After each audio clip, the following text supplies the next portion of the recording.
R objects can also have names. So this is not true for just data frames. It's true for all R objects.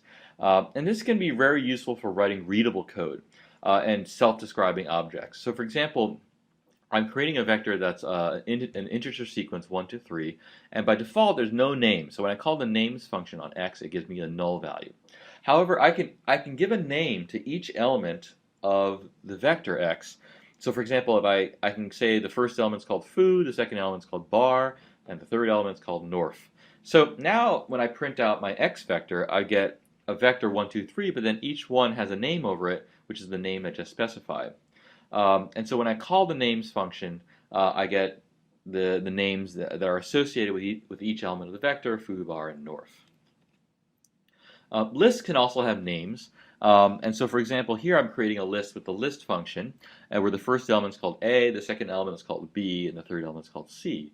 And so when I print out the list, it prints out the names of each element and the values associated with those names. Finally, matrices can have names. These are called dim names. So here I've created a matrix from the sequence 1 to 4. It's a 2 by 2 matrix. And when I use the dim names function, I pass it a list.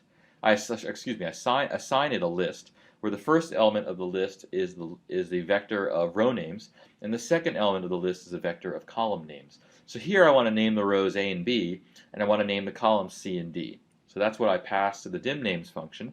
And now when I print out my matrix, I can see that the row names and the column names are labeled as I wanted.